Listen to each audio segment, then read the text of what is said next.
respect, and I am very excited to discuss here. All of the talking that has gone on is stunning leading into this game. Because I would think you're not surprised by it? TC, you're no, I'm not really? Surprised by it. No, because you know Sean Payton. Yeah, obviously. Sean Payton ain't never shy about letting his opinion be known, sir. Believe that. Okay, so with let's some go of the through other this. members That's of the Denver Broncos with their commentary. I was surprised. Well, by. don't they take on the personality of their head coach? If Sean Payton is the one standing in front of them at every team meeting, setting the agenda for the team, don't you think they're going to parrot exactly what their leader says? Feels like that's what's happening in Denver. Yeah. Okay, so let's go through this. Let's start with this. John Franklin Myers, Denver Broncos defensive end, used to play for the Jets. I say that because this feels like he thinks he's still on the Jets. Was talking about backup quarterback Jarrett Stidham and the fact that he's going to be the starter this week. And he gave a ringing endorsement of Stidham while taking shots at others. The thing about Stiddy, there was a few times that, man, he just does such a good job, but he knows what he's doing. He understands why the coach is calling a certain calls, and that's what makes him so good. Sometimes you get out there, you play football, you run what's called. You're not understanding where you want the ball to go, how fast, when, and everything. And Stiddy, man, he's running the scout team plays, and he's running them better than they starting quarterback. So I'll tell you, man, he's a good player for us, and man, we're excited for real. I'm sorry, what? He's running the scout team plays better than their starting quarterback. Now, I don't know that I should take this as a Pats fan as a shot at Maye, because if he's starting, he's not running the scout team. So maybe he's talking about other quarterbacks? Yes. Okay, so if he's talking about other quarterbacks, I'm glad you led me into this. Everyone all week has talked about how easy the Patriots' schedule has been, right? Yeah. Okay. So far this season, Jarrett Stidham has played the role of Trey Lance, who played against the Broncos, Chris Oladokun, how do you say his name? The Chiefs guy, him, Marcus Mariota, Davis Mills, and Jake Browning, who I was wrong about. Broncos schedule not necessarily murderer's row either. But if you're the Patriots, CC, you've been in these moments. Do you take this as he's talking about Drake Maye? No. You don't make that up in your head? No, but I also am not going to fool myself and buy into all of the talking that the Denver Broncos are doing, trying to big up their backup quarterback. He's a backup for a reason. As of Sunday, the guy would have gone 749 days not playing in a meaningful NFL game. I don't give a damn who you are. That's a long layoff, bro. And to step into playoff-level football with the speed of the game being ratcheted up, being a game away from the soup, yeah, I'm skeptical about what Jarrett Stidham is going to be able to go out there and do. Here's the other thing, and this is a side. We got to get this dude a different nickname. Call him Jay Stid or something like that. We got to get him a different nickname. Stiddy, you don't like it? Yeah, I'm not with the Stiddy. Yeah, no Stiddy. We got to go with Jay Stid or something else. We got to get him a different nickname. But I will say this. The Denver Broncos are a really good football team that a lot of people are underselling because of their starting quarterback being out. The look-ahead line prior to this matchup being set was Denver Broncos by 1.5 over the New England Patriots. This was before the Bo Nix injury was announced. So the Denver Broncos at home favored it by 1.5 over the New England Patriots. Now it's Patriots by 5.5. I got a lot of respect for Bo Nix. Second-year quarterback, he's doing his thing, number one seed in the conference. I don't know that Bo Nix is worth 6 points.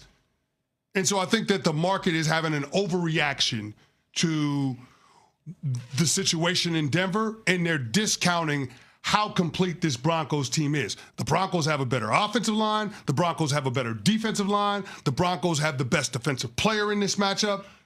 The Broncos have a pretty solid running game with R.J. Harvey, and they could get J.K. Dobbins back for this game. I think people are underselling how good Denver actually is. I totally agree with you. Totally agree with that as well. And I also expect Jarrett Stidham to be better than the average person expects him to be.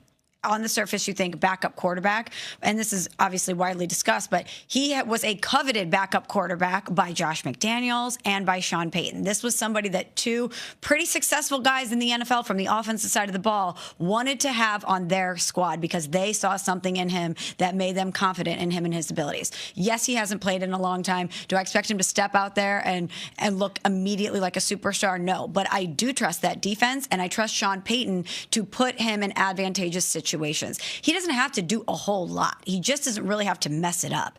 But if I'm New England and I'm hearing those comments that are coming out of the Denver Broncos organization in that locker room, I'm taking those personal. And I bet Mike Vrabel is taking those personal and making sure his team has heard all of it. Thank you for the lead-in, but wait, there's more. So Sean Payton, head coach, Super Bowl winning head coach, assistant with the Cowboys when CeCe was there, had this to say, his message to the Broncos fans. A reminder, this game is in Denver. It's this week. There's no guarantee of more games, unless you're Sean Payton. Well, they're going to have plenty of rest after this one, 2 weeks. This is a team at the line of scrimmage that does a lot.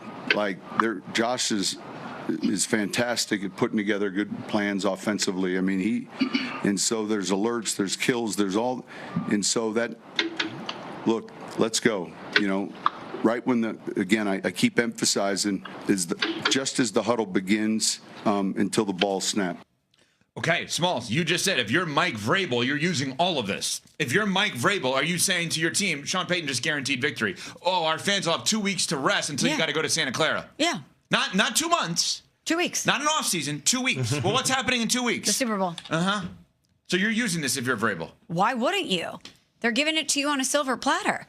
They're basically saying, hey, everybody, relax. We're going to San Francisco. You can either chill, wait for the big game, or book your tickets now. And if you're Mike Vrabel and the New England Patriots, an organization that knows what it's like to succeed, of course you're going to take that personal. Of course you're going to put it on the bulletin board. Mike Vrabel is a nut.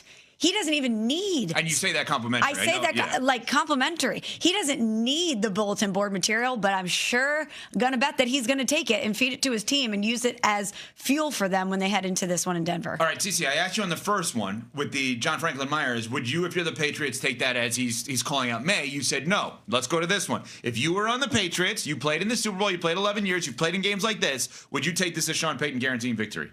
Yeah. So this one jumps out at you. Sure. But I don't expect Sean Payton would feel any other way.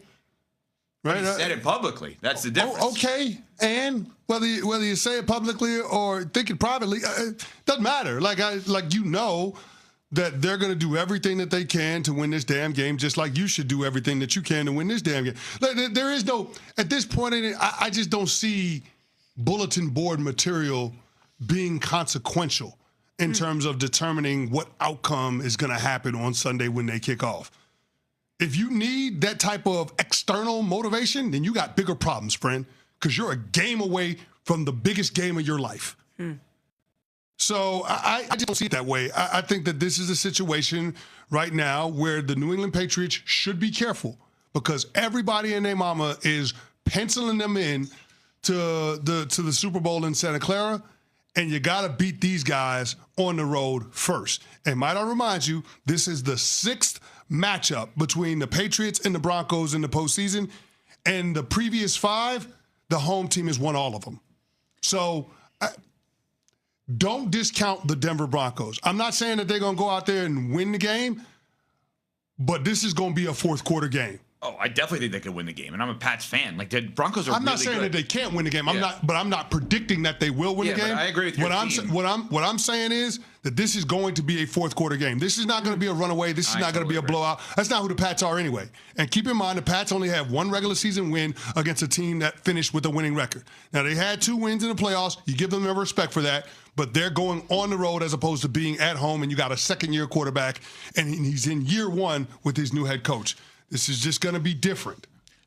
Just out of pure fairness, the Patriots did respond to Sean Payton. Kayshon Boutte, wide receiver, had this to say, the reaction to Sean Payton's message. Did you see the Sean Payton quote insinuating that Denver fans will have some extra rest for the Super Bowl?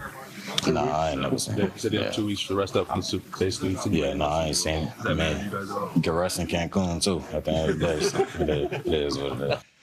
Well, that, in the old days, gets you benched.